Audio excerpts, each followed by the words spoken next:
Ladies and gentlemen, we are entering the realm of ultimate connectivity.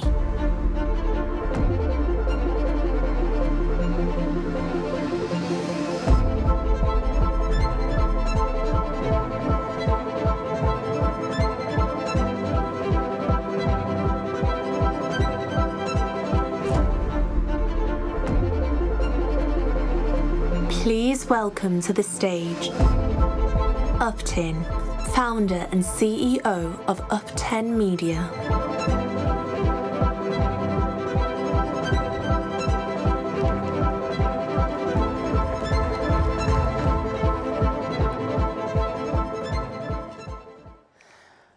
Raise your hand if you've spent 10 years, raise your hand if you spent 7 hours looking at screens yesterday.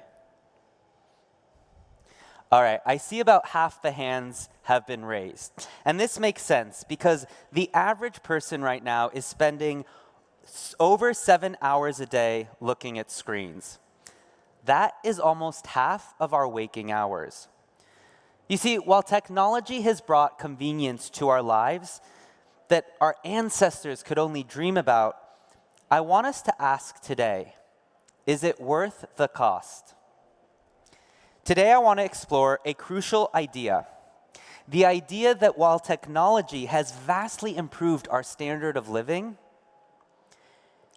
it's made our life easier and more efficient, it hasn't always improved our quality of life.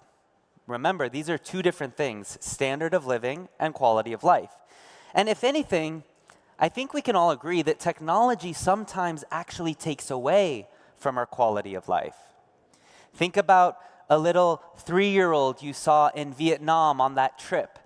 No iPad, no cell phone, playing with a ball in the middle of a street, and how happy they were. Compare that with maybe a kid you've seen in your country who is just addicted to their phones or their screens, their iPads. They can't get a haircut without looking away from a screen.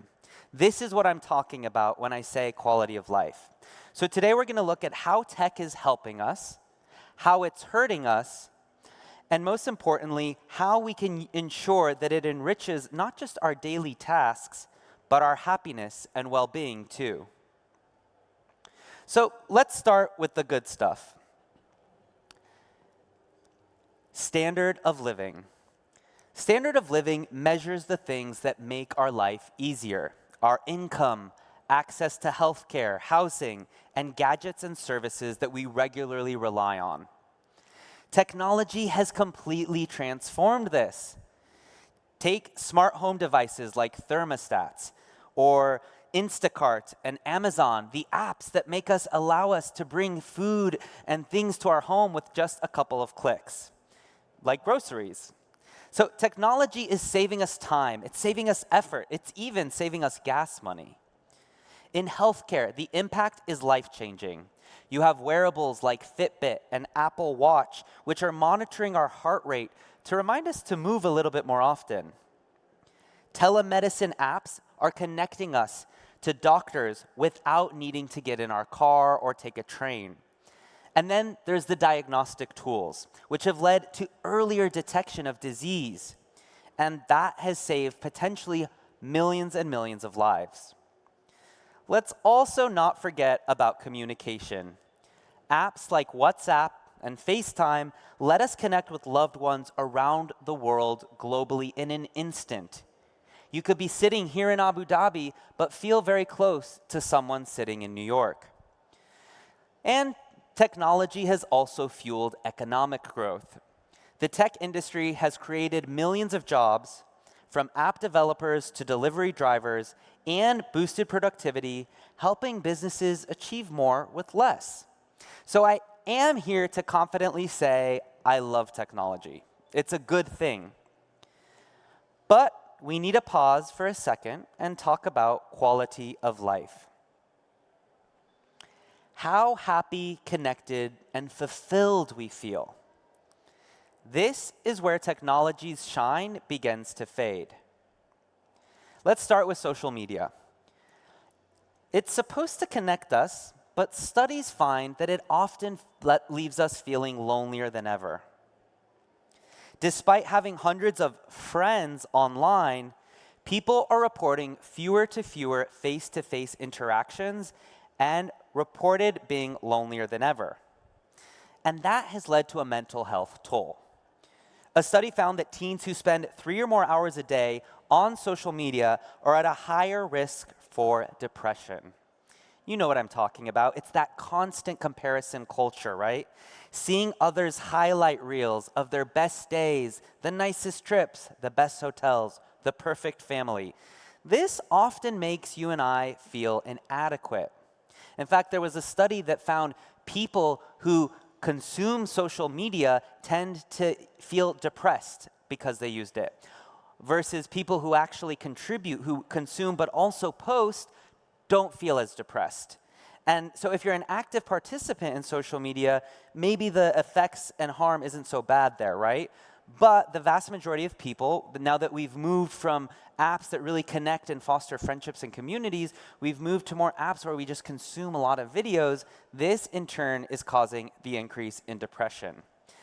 And how many of you can relate to attention spans?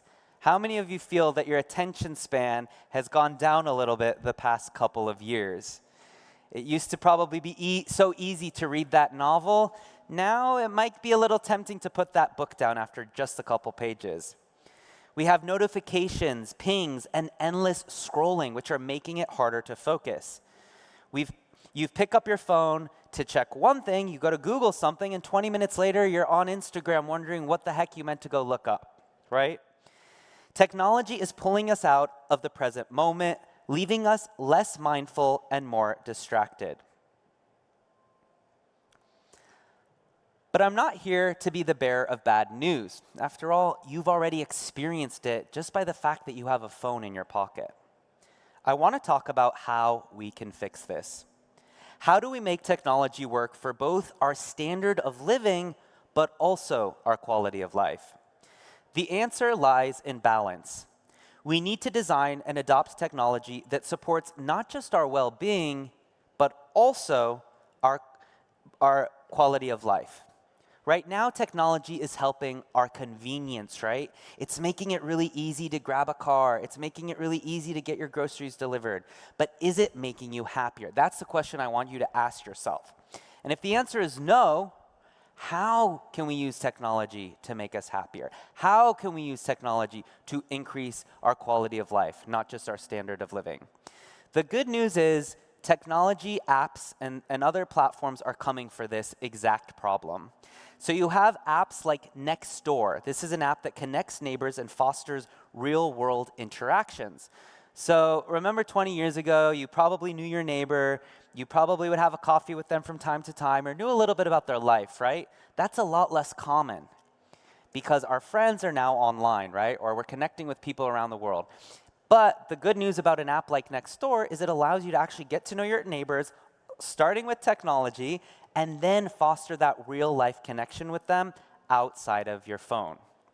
And then you also have mental health platforms like BetterHelp and Calm, which provide resources for therapy and meditation. Finally, apps like Clockify or Asana are helping us to manage our work-life balance, reducing burnout, and promoting flexibility and efficiency. The key to this is to choose tools that not just enhance what we do, but also how we do it. This is our next task as humans interacting and engaging with technology. It starts with being mindful. It starts with taking back control. So in conclusion, I want to remind us all that technology has absolutely elevated our standard of living in ways we can't ignore. But it's also introduced challenges to our quality of life, from loneliness to isolation. The future of technology isn't just about making life faster or easier, it's about making life better. And that starts with us. Choose tools and habits that prioritize not just productivity, but also prioritize happiness and connection. So I want to challenge you each today in the room to think about this as you go to sleep tonight. Ask yourself, is technology being used in my life just for convenience, or is it also being used to make me a happier person? The answer, well, it probably means deleting a couple of apps that are not making you feel good. And it might even mean adding a few more apps that do make you feel good. Again, I'm all for technology. I'm not here to say, stop looking at screens for 7 hours a day. I know it's not realistic. We have our lives, we work, right? It's helped us a lot. So the idea is using apps, using platforms to make sure that our lives are better and that we haven't just increased our standard of living, but we've also increased our quality of life.